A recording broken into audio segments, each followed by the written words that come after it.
Hi everyone, Rainy Bastarash here, and today I'd like to speak to you about how you're programmed to be sick. We're surrounded with programming to be sick on a daily basis, and we have been since childhood. In this video, I'm going to go over many of the ways that this happens. Before I talk about the different ways, it's important to understand that we have what we call a blueprint of birth. When you came into this earth, that was the natural you. That's how your life could, and even, should I say, should be throughout your life. You were born in a happy, healthy, natural state. And if anything happened along the way, this is the blueprint that you can come back to. So that blueprint has been with you since birth. However, as you grow up, from childhood all the way up to now, we're bombarded with negative programming having to do with health. So let me give you a few ones. As a child, you watched a lot of television, family programming, and Disney. That was my favorite. Every Sunday afternoon, the family sat down on the floor, and of course the adults were in their chairs. But as children, we watched Walt Disney specials. And think about how many of those specials were about the sick little boy or sick little girl with major disorders or disabilities. And they got all this attention and love, and a miracle happened. And all of a sudden they were cured and they were the hero. So as children, we start thinking about, wow, that's great. And it's funny because all the other children in the movie, they were the norm. They weren't getting the attention. Those kind of things affect you as a child. You think about them, and growing up, okay, a child who has a sickness, whether it be a cold or they hurt themselves or whatever it might be, they're fawned over. They're fawned over by their parents, their guardian, their siblings, their friends. They're getting so much attention. I remember growing up when my brothers had their tonsils taken out. They had all this attention from family and friends. They were brought ice cream all the time. They were given gifts. I couldn't wait to get mine taken out so I could be in the hospital and experience all that love and attention too. Can you see the programming that's going on? But if you were healthy, you didn't get that same attention. You see it on television, on the internet. There's so many different instances where people are being rewarded, I guess you could say. They're being treated so special for having all these different kinds of sicknesses.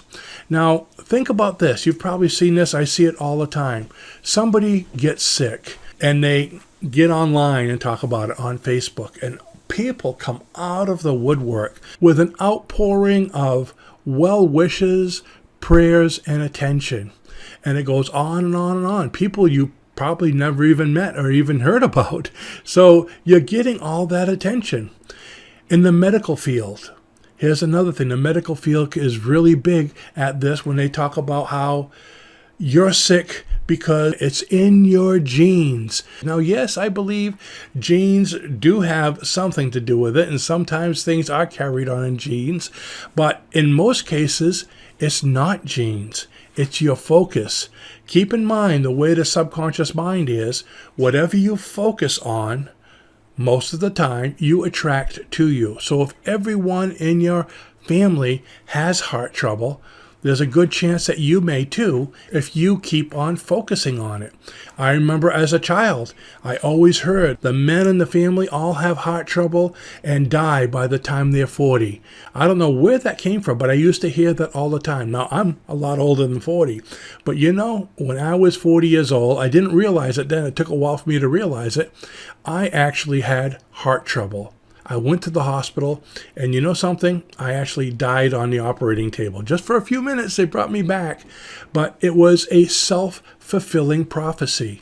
I'd been programmed with this since childhood that I wasn't going to make it till I was 40. And I realized later it was on my 40th birthday. I had heart problems, and come to find out later, it wasn't even heart problems. They messed up on the records. I was having severe chest pains due to stress and anxiety, but there was kind of a mix-up in the record. So I didn't even end up having the problem I thought I did, but I died on the operating table for basically it was a complication with some of the anesthesia they gave me. Isn't that amazing? Where else can you see this? How about in the food industry? Okay, the food industry is programming us constantly by saying, let's talk about breakfast cereals. Oh, have this cereal. Now, Count Chocula and Fruit Loops and Sugar O's. It's like sugar, sugar, sugar with a little fiber in it. And kids love this stuff. I could tell you when I was growing up, it was Honeycombs and Sugar Smacks and Fruit Loops. Those are all my favorite cereals. So, and all that sugar we know isn't good for us. But, it's the old eat, drink, and be merry mentality. Just think of all the things we eat and just about everything. If you look at labels, I know I do now at my age, it's hard to find anything that doesn't have bad ingredients in it, unhealthy ingredients, except for probably water. And, I found a lot of bottled water that had bad ingredients as well. So you have the food industry. There's almost everywhere you look, there's something coming at you that's programming you. It's interesting to think that we do things for the reward. Being sick and telling no one at all, it's kind of unrewarding. Think of that. It's kind of like clapping with one hand. You just don't hear that, It's unrewarding. And being sick and telling no one, but unless people have to know, these people you tell, the better you'll be because you're not focusing on it. And so keep thinking about what your reward is for what you're doing. When somebody asks you, how are you? How do you answer them? Do you say, I'm doing great all the time? Or if you're around a lot of other people who have health problems, are you saying, well, I have a bad back, or my throat's sore, or I'm really tired? Because when other people are doing it, it's really hard not to do it. You want to be accepted. We want to be part of the group. That's human nature. I'm not trying to say that you're wanting to be sick, because you're not. But what you focus on, you always attract more of. But guess what? Everyone else around you, whatever they're focusing on, they're attracting more of also. So when you're around a lot of other people focusing on sickness and attracting sickness, and sickness is coming from here and from there and from there and from here, and you're sitting right in the middle of it, guess what?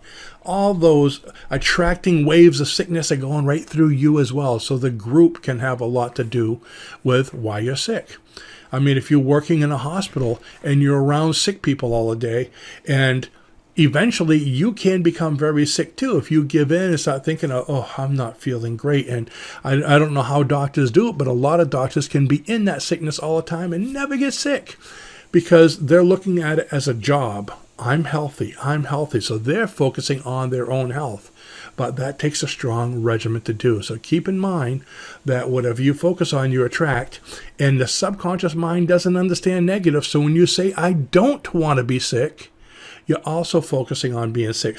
So wrapping this all up right now, you can take control of your life, even with all the negative programming. You can reprogram yourself for health. You are responsible for your health. You are the creator of your surroundings by what you focus on. So I mentioned a lot of different ways in this video that you're programmed to be sick. And I'm sure I missed an awful lot more. So if you know some ways that we didn't mention in this video, go ahead and write them in the comments below so other people can see them, learn from them, and know what to watch out for. Thank you so much for hanging out with me today. If you had fun and enjoyed this video, do us a favor and like, comment, subscribe, share, all those buttons that really help us out. And I'd like to give special thanks to our viewers and patrons who make this all possible. I couldn't do it all without you, and every episode is dedicated to you. Now, if you'd like to support our channel and learn more about hypnosis, I'd like to invite you to join us on Patreon. We have 4 levels of membership, starting with a free level, our $3 coffee level, $10, and our jackpot full member level of only $25 a month, where you can get over $2,000 worth of products and benefits. You really need to check that one out. Also, visit our online store for our Hypnosis Certification Home Study course if you'd like to learn hypnosis or become a hypnotist. And we also have 50 specialty courses there, like forensic hypnosis, memory retention hypnosis, covert hypnosis, past life regression, and many more. We also have the largest selection of hypnosis script manuals you'll find anywhere. And finally, if you'd like to just learn hypnosis for free, go ahead and download our 446-page hypnosis training manual right now in the description below this video. Again, I'd like to thank you for joining us today. I wish you the very best of success, and I'll see you in the next video. Bye-bye now.